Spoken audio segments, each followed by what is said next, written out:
Bonjour, Monsieur Ouro Akol-Chaniao. Bonjour. Vous êtes un acteur politique togolais. 5 octobre 90, 5 octobre 2010, que la démocratie est arrivée au Togo.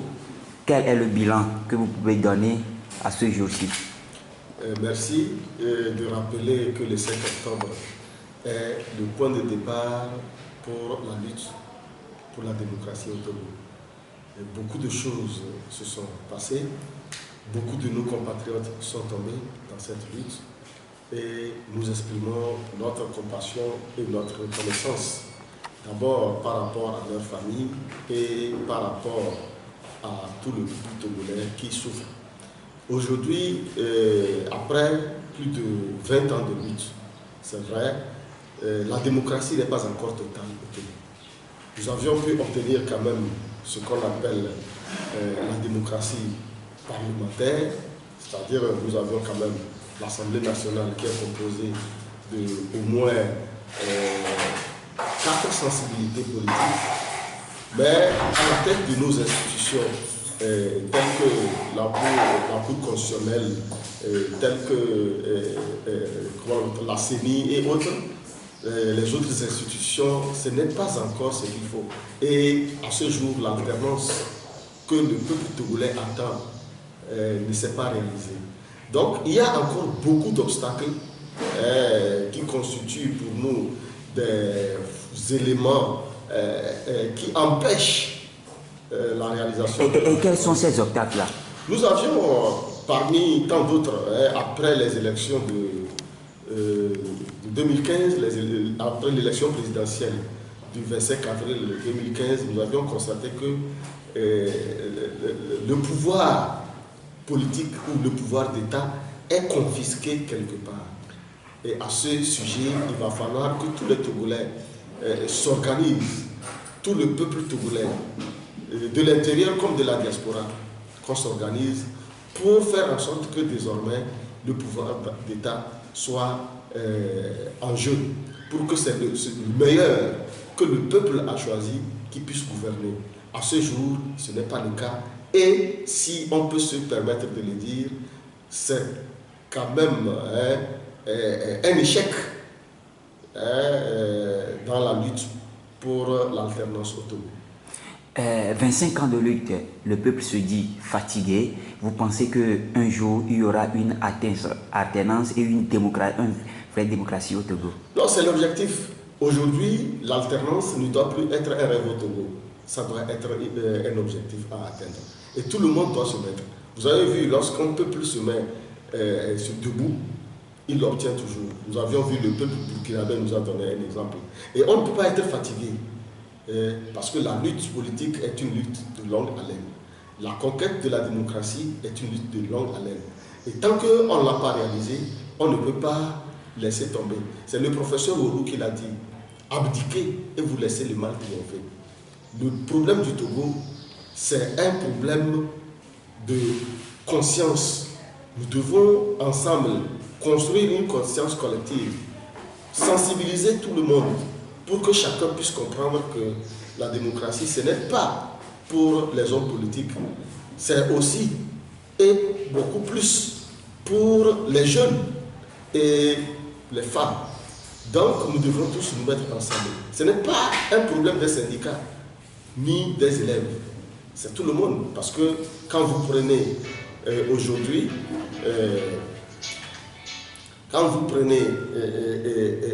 les fonctions régaliennes que l'État devrait accomplir, aujourd'hui, toutes les fonctions sont abandonnées.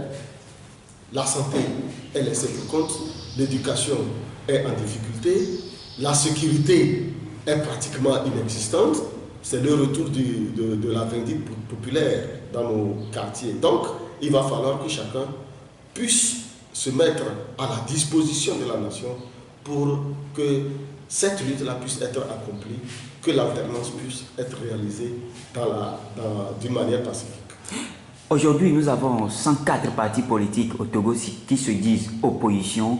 Vous parlez d'un même langage qui est l'alternance. Pourquoi cette désunion entre les partis politiques au Togo? Non, moi je ne parle pas de désunion. Moi je parle de conceptions différentes. Parce que quand on dit parti politique, ça veut dire obédience et ça veut dire théorie. Chaque parti politique est fondé sur une obédience qui est différente de l'autre. Donc à partir de cet instant, il n'est pas séant de parler de l'union, mais peut-être de l'unité d'action. De l'unité d'action en ce qui concerne un certain nombre d'objectifs. Et je pense que sur ce plan, il est question que chaque parti puisse s'organiser en tenant compte de l'objectif qui doit être un objectif national. Par exemple, les élections locales, par exemple, les réformes, par exemple, la bonne gouvernance.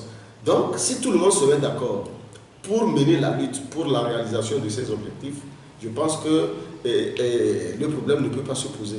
Donc, parler de l'union de l'opposition, en réalité, c'est restreindre la démocratie, l'exercice de la démocratie au niveau de l'opposition. Mais parler de l'unité d'action, oui. Et je pense que c'est en ce sens, quand vous regardez au niveau de CAP 2015, pratiquement tous les partis qui sont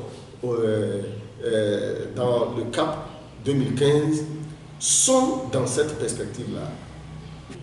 Et en réalité, on ne peut pas parler d'échec de CAP 2015 parce que les élections de 2015 nous ont montré la limite même de la démocratie au Togo. Il y a un élément fondamental, il y a une question fondamentale qu'on ne se posait pas. On ne savait même pas que dans ce pays, le pouvoir d'État est confisqué. Il y a la question de l'armée qui n'a jamais été posée.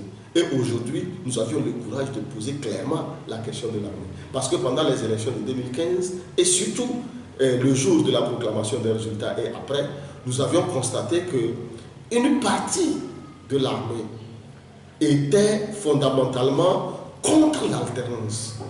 Et dans ces actions, nous l'avions constaté. Et à ce jour, personne n'a osé poser le problème, mais le moment est venu pour que tout le monde, nous puissions poser le problème de l'armée, l'institution militaire et comprendre quelle doit être sa disponibilité au service, non pas d'un clan ou d'un parti politique, mais au service de toute la nation. Donc, il faut faire en sorte que notre armée soit une armée républicaine. Et là, c'est la bataille qu'il faut mener désormais pour rassurer tout le monde. Et comment pensez-vous régler le cas de l'armée pour avoir une alternance pacifique au Togo? Bon, il ne me revient pas de faire des propositions ou, je ne sais pas, parce que je n'ai pas le pouvoir, mais moi je fais une analyse. Et il va falloir que la question, à un moment donné, soit clairement posée et qu'on puisse déterminer les tenants et les aboutissants dans le fonctionnement de cette institution qu'est l'armée vis-à-vis des autres institutions et vis-à-vis du peuple togolais.